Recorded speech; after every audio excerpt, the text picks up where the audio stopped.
Hi Marcus. Just how much did it feel like that wicket from Jack Leach towards the end of the day really changed the momentum of how things were going? I think it was a really important wicket. I think the partnership they put together was pretty good, and they were building into a nice place. And the wicket was pretty docile. I think as the ball gets old, it's not quite as much happening as I think as we've seen, and it looked a bit easier. So you're getting something there just for the boys to come in with.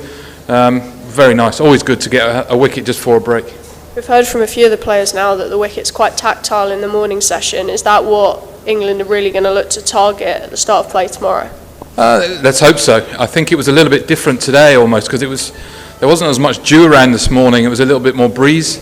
So I kind of hope there might be a little bit more fog around in the morning and it sort of settles on the ground. But hopefully it carries on in that trend and we put ourselves in a position to win the game. And you've played out here, I know, from a batting perspective, but thinking of it from the bowler side, just how difficult is it to take wickets? Yeah, very difficult. Yeah, as you can see, as the ball gets old and the pitch has got more and more flat as the heavy roller has gone upon it, then it is always tricky. You've got to come up with something different, and that's either real good pace, ball spinning out of the rough, or something different with your fields. And we're trying all of those at the moment, and we've had a little bit of reward, but we'd hopefully for a bit more tomorrow. Thank you. Let's go with Stefan behind, and then Dee. Marcus, you obviously always want to be positive, but did that pursuit of positivity this morning let Pakistan back in, losing 5 wickets for 19 runs? I don't know if it's done that. I think, of course you always want to try and get more runs, and we're trying to be aggressive to, and that's our style to try and do that. We've still got a hell of a total on the board, and there's still a lot of runs to get. We'll know probably by after lunch tomorrow whether that was part of the reason that we didn't get enough runs, but we're still in a very good position, so I don't think we're too worried.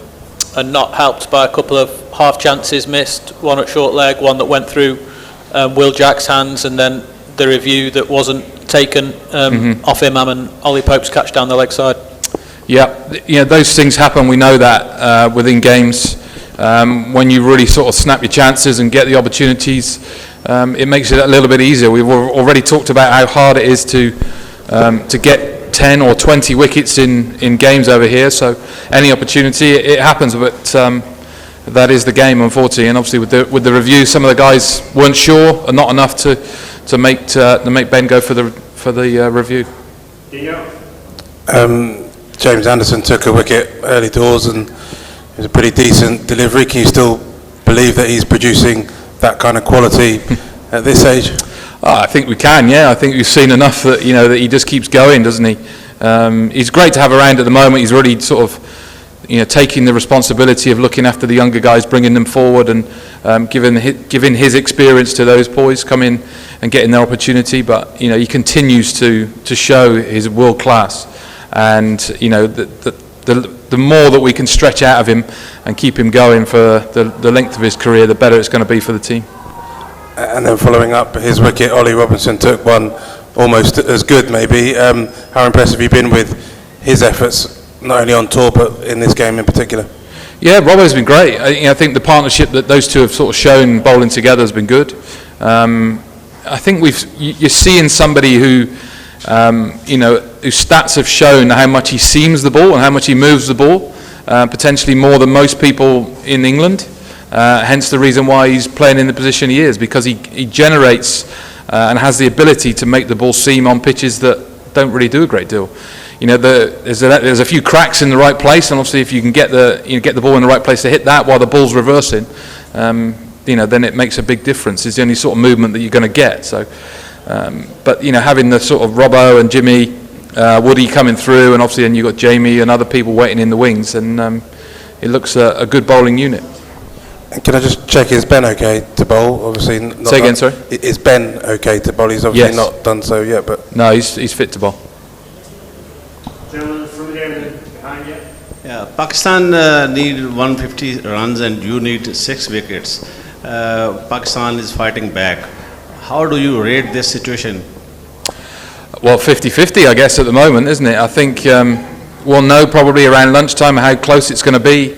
and who's going to be on top going into that point. So, I think in the England changing room we're still very confident of what we're going to achieve, and hopefully that will happen in the morning for us. And that's obviously, I don't know how Pakistan are feeling about it. Behind, please.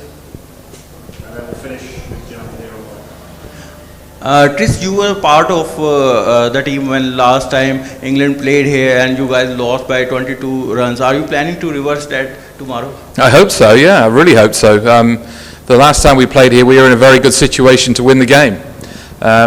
It was almost role reversal in terms of how the game planned out. So hopefully we come back in tomorrow and get the quick wickets that we want, and hopefully then we can, secure the second game and the series. Hey Marcus, this is Behram Qazi from Grassroots Cricket. So the last time you were here in Multan, you scored 193 in that test versus Pakistan that the gentleman before me was just alluding to. How different is the surface in this test versus that test all the way back in 2005? And also, do you reckon that the pitch has flattened out a bit and has gotten better for batting as this game has progressed? Well, let me answer the second question. Yeah, I think it's got better. I think as the heavy roller has been used more and more, I think the bounce has gone from the pitch, and also it's maybe hardened it up a little bit. So whether it was a little bit soft or whether it was a little bit damp to start with, I think that's why the ball was spinning more, as we've seen. Back in 2005, I think it was a more traditional style pitch where most of the runs are scored at the top of the game in the first couple of games, and then couple of innings, and then it gets harder to bat on because it spins more, and then potentially reverse swings probably a little bit more than what it is at the moment. Okay, thank you. Last question in the corner here, at the back. Hi, Shafkat Shabir from Craigwick here. England lost 5 wickets in the first session, and the final target was 355. Was there any plan to add some more runs as well? Because England lost wickets in quite a flurry. Did it go according to plan, or was it the plan to just go and whack the ball around? Well, I think 355 is a good total. I think any time going into the last innings of a game. And I think you've seen from our style of play that we're always trying to apply pressure to opposition, and continue to do that. Yes, we lost 5 wickets, and yes, we would have loved to have got another 150 runs. Of course we would have done, but that's what we still back ourselves in those sort of positions to have that total on the board and come out and win over the course of the game. So hopefully, and by the end of tomorrow, we'll probably know whether that was part of the reason whether we've won or lost the game. Okay, thank you. Cheers, Trev. Okay. हर मुख्तलिफ news update के लिए iNews365 को subscribe करें और हमारे साथ जुड़े रहने के लिए नोटिफिकेशन बेल को क्लिक करना ना भूलें ताकि हर खबर रहे आपकी नज़र में।